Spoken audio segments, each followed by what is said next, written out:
The rocket work on the principle of conservation of. Rocket कौन, rocket और जो jet होते हैं क्लास में पढ़ाया है, वो कौन से प्रिंसिपल पे काम करते हैं, law of conservation of momentum पे। तो on the principle of conservation of momentum, तो हम ऑप्शन सी पे टिक कर देंगे।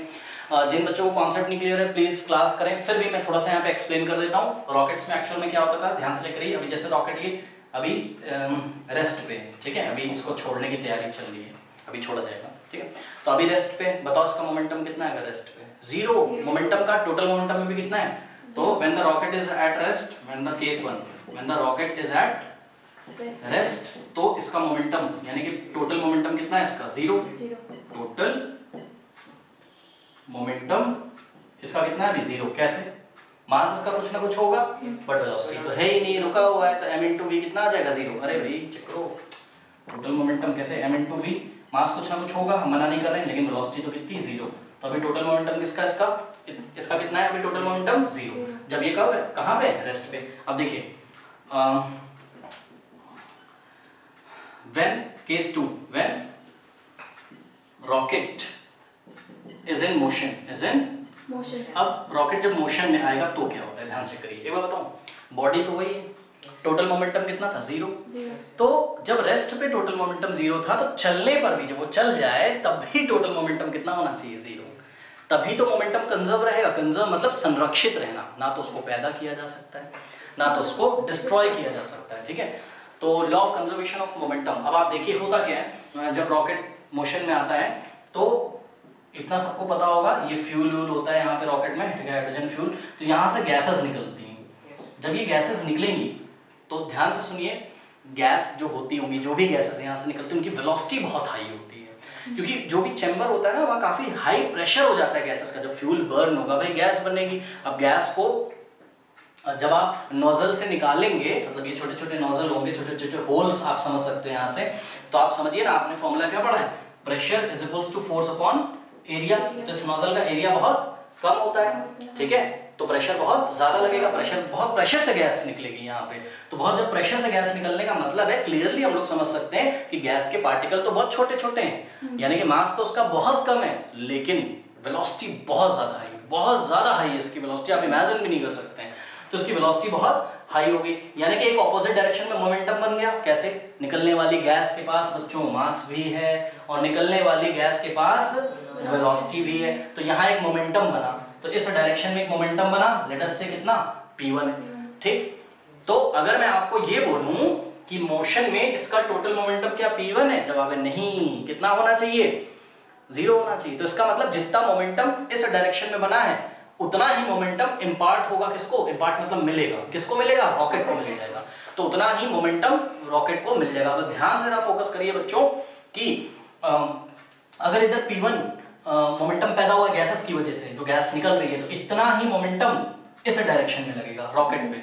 लेकिन मोमेंटम किससे बनता है ये बताइए जरा, फॉर्मूला क्या होता है मोमेंटम का, मास इनटू वेलोसिटी। अब सुनो, रॉकेट को देखो, रॉकेट को, गैस को मत देखो ना, अब रॉकेट को देखो। रॉकेट के पास मास तो है, बोलो हाँ, अरे कुछ तो मास होगा इसका, और बहुत ज्यादा मास होगा इसका, ठीक। अब ध्यान से चेक करिए, मास है, लेकिन मोमेंटम तब तक नहीं बनेगा जब तक वेलोसिटी ना आ जाए।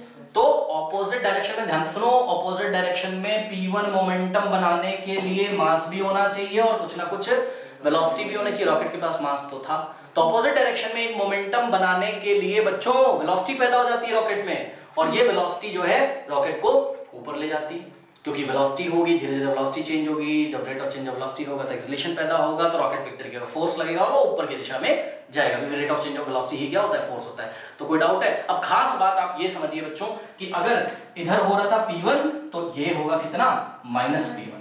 माइनस साइन मैंने इसलिए लगाया क्योंकि ऑपोजिट डायरेक्शन में, अब आप, क्योंकि वेक्टर भी होता है ना, मोमेंटम एक वेक्टर क्वांटिटी है, तो अगर इधर वाला पॉजिटिव ले रहे हो तो इधर वाला नेगेटिव लेना पड़ेगा। मैग्नीट्यूड तो सेम है, मान लो अगर 1000 यूनिट ये है तो 1000 ये भी है, लेकिन हम इसको -1000 लिखेंगे। क्यों? क्योंकि ऊपर की डायरेक्शन में -1000, माइनस साइन ओनली शोज, मैं बस नंबर आपको बता रहा हूँ, आप इसको दिल पे मत लेना कि 1000 मोमेंटम पैदा होता है इसमें, नहीं। एग्जाम्पल के तौर पे अगर 1000 है मोमेंटम नीचे की डायरेक्शन में, तो ऊपर कितना होगा, -1000। अब यूनिट जो भी होती है मोमेंटम की, किलोग्राम मीटर पर सेकंड, वो आप देख लीजिएगा, ठीक है।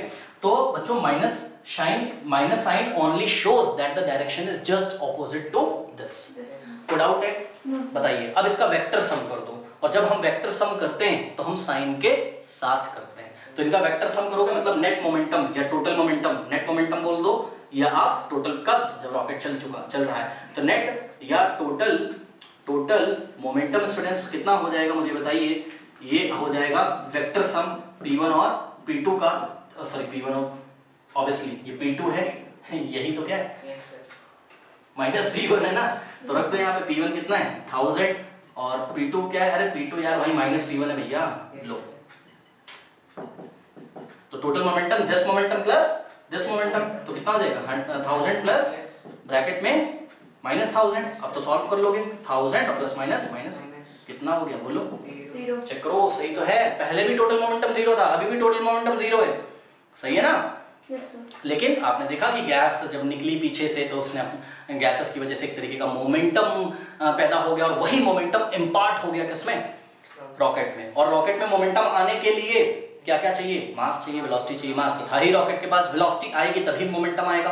तो एक जब मोमेंटम बना तो पक्का उसमें वेलोसिटी आ गई, वो ऊपर की दिशा में चलने लगता है। कब तक, जब तक गैसेस बर्न ना हो जाए इस डायरेक्शन में। तो बहुत सारा फ्यूल हम इसमें डालते हैं। तो इस तरीके से law of conservation of momentum यहाँ पे यूज होता है। और जिन बच्चों को नहीं पता है बच्चों, देखिए अगर आपको फील नहीं है law of conservation of momentum तो प्लीज क्लास आप कर लीजिए, कमेंट सेक्शन में लिख दिया, मैं बार बार आपको बोलता हूँ, शॉर्ट में चीजें नहीं निपटाइए।